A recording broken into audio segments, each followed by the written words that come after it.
Hey, what's going on YouTube? Once again, we're here doing some stuff that we worked out on stream tonight, so I thought I would share this one.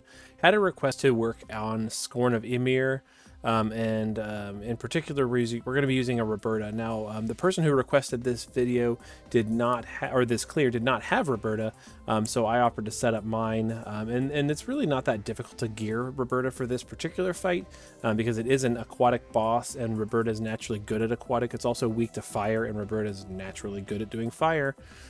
So here it is. Now, you do need a couple of other things for this trial, and so I'm going to go ahead and pop that up on the screen. You want spear support, so like spear in peril, and then people who can use spear breaking skills, like Gilgamesh. You want to be able to have somebody who can do good breaks for you. You need somebody who's a passive provoker with death immunity and also has some fire, ice, lightning, and wind resistance. That's going to be Ling in my case. Someone who can do physical and magical mitigations. Again, that's going to be Ling. Someone who can do healing. That's going to be a combination of Ling and my magic cover tank. And then someone who can do magic cover. But this is actually, now that we have Reberta, not difficult at all. And even if I don't have this like fully worked out and fully like optimized, you're going to see that we can get this done very easily. And so let's go ahead and get into it, and we'll kind of walk our way through it. Like I said, I don't have this fully mapped out and optimized. I did do it a couple of times on stream just to kind of make sure that it worked, and it does. But the first thing you want to really work on is getting this shell taken care of. So to help us with that, we're going to do Excalibur. We're also going to do Excalibur on the body just to get the body broken. Actually, no, what? Scratch that. We're just going to do Peerless Spear 3 times on the shell. But before we do, Reberta in shift form is going to be doing Aquatic Killer with aquatic mitigations as well. Dragoon's Aim for Spear in Peril. And Emissary of Demise. Cool. Ling in the base form is going to be doing Transcendent Performance. That's just going to give everybody mitigations. Disarming Movements is going to break everybody. And that's really all we need right this moment. So we'll just do a Celestial Combo for just a buff.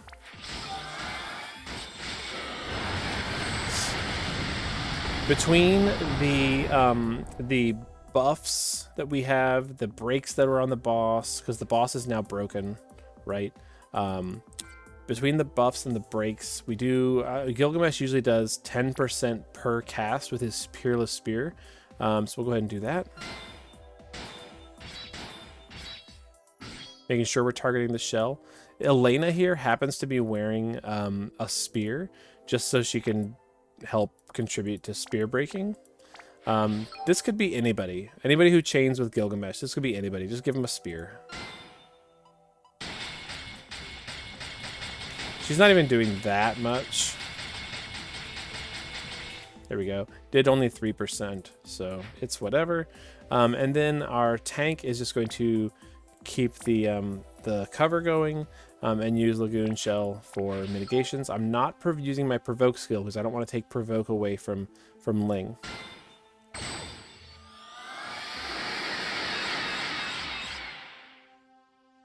There we go.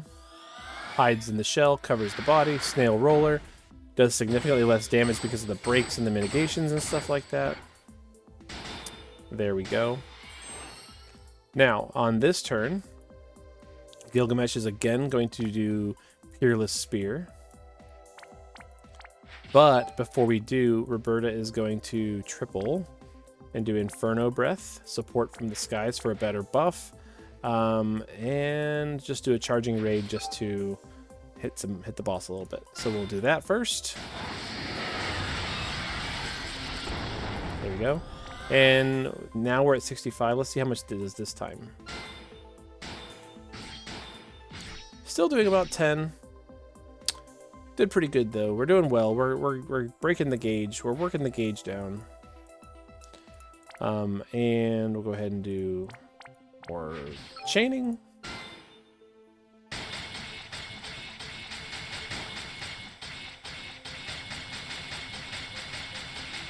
There we go. And Ling will go ahead and we're just going to chain again with these two. They don't have spears equipped, but they are doing fire damage, and every little bit helps, right? So there we go.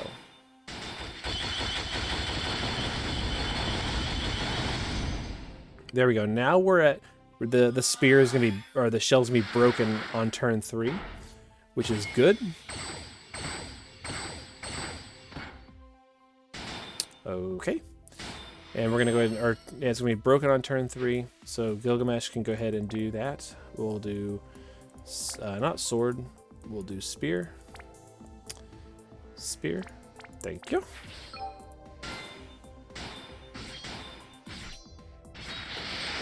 Reberta is going to jump on this turn to take out the shell next turn. There we go. Ling is just going to, honestly, just going to double and enthrall both the boss and the shell and the worm, just to make sure we got it. Breaks. You don't want the breaks to expire. It's not super critical. It's going to be okay. On this turn, we can just refresh the cover and do a heal. And Elena, we could just go ahead and hit the boss. It's not gonna matter. We'll just hit the boss. Hit the boss for spite. Hit the shell. Actually, does fairly good damage with the shell's stats being broken. But honestly, Reberta is just gonna kill the boss, the shell, next turn. Its attention is caught by something up in the air, so it doesn't do the rollers, the roller shell thing. That's the death tentacle. That's why you want to have immunity to death on your provoker. And here goes. Maximum damage to the shell. Reberta OP. All right. Now the boss is going to be much weaker. And to get ready for our damage, we're going to go ahead and shift Ling.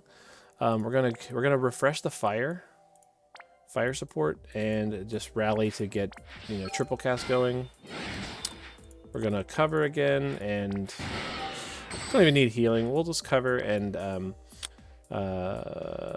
we will just for fun marine wall.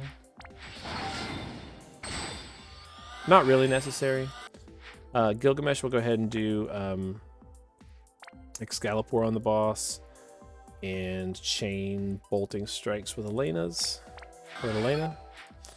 And then Elena can just triple bolting strike. There we go. This is not super critical.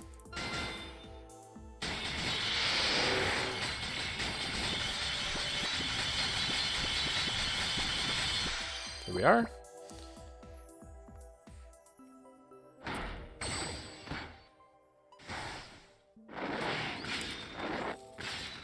It's turn 5. So on turn 5, just double check this and figure out. Yeah, we lost some. We got some imperils hit on us. On turn 5, we're going to go ahead and triple. We're going to aquatic. We're going to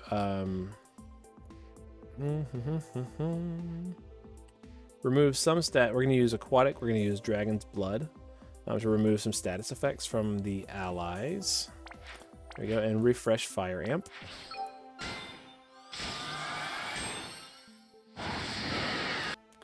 There we are. We got one more turn for Spear Imperil.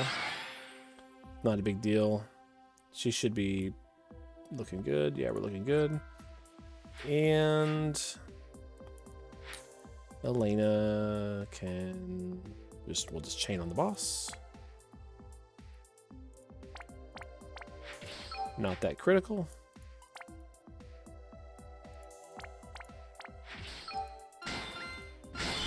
I even messed that up.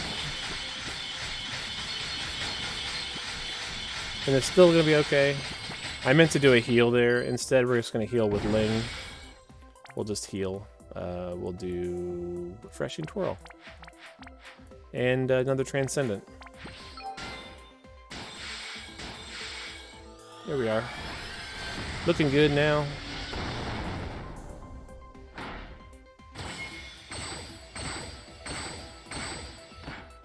Cool. And we're going to go ahead and jump. We're going to go ahead and jump this turn. Crimson Dive. That's about it, really. Rip Current, healing. We'll go ahead and disarming to do a better, you know, decent break, and you know, whatever.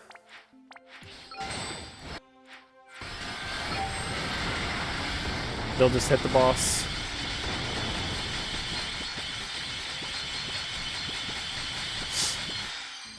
Its attention's going to be caught by Reberta jumping through the air, so it's not going to snail roller. It's going to do snail magic, and then some tentacles, which are not a big deal. We'll reload the chainers just so she can cap, and then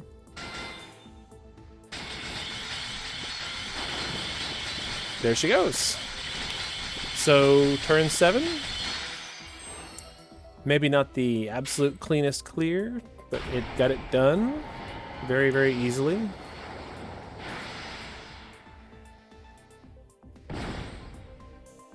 Pretty cool, I think.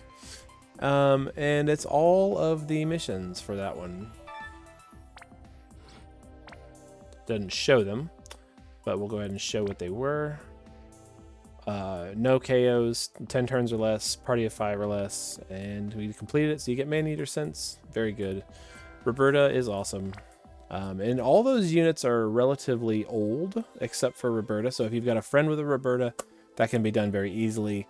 And, you know, you can probably do it more efficiently than me, too. I'm not always about hyper efficiency, but I do like to get things done and make sure that things can be done. And there it is. There's one that can be done. So if that's fun for you, if that's enjoyable, thank you for watching. Hopefully you like and subscribe and all the things that we do here on YouTube to support somebody who's making these videos. That's me. So we'll see you next time. And over on Twitch, you know, 3 nights a week and all that stuff. We'll see you around. Thanks for watching. So I realized after the fact that I didn't look at the gear, so I'm gonna have to do a, you know, we'll do an edited version of this, and that's okay. We'll look at the gear. Reberta is the most important. She spent the whole fight in the shift form, and she's just, you know, she's kind of geared, you know, kind of nutty, but like, you know, if you've been playing for a while, you could potentially have this. And again, this doesn't have to be your Reberta. This could be a friend Reberta. Mine is basically set up this way. She gears for aquatic killer very easily. And most people who have her are going to have her like this. So yeah, there's Reberta. Very easy to build. Gilgamesh, I've just got him in the shift form the whole fight. He's just got double spears and some aquatic killer and whatever, you know. He's not the source of damage. Reberta is the source of damage. Elena the same way. I've got her with a spear. I've got some nice stuff on her, but she doesn't do most of the damage, you know. Reberta does all the damage. So her gear doesn't really matter. Ling matters quite a bit. Ling's got, you know, resistance to the elements that I talked about. She's also got passive provoke and death immunity. Her own vision card just cuz. Okay. And then our magic cover tank, I literally just hit optimized spirit and gave her death immunity. Not as important as I make it look. You know, you don't have to have 5,000 spirit to make this work. So there's the gear, and now for real I will see you in the next one. Definitely not going to be coming back to look at the gear a third time or something like that.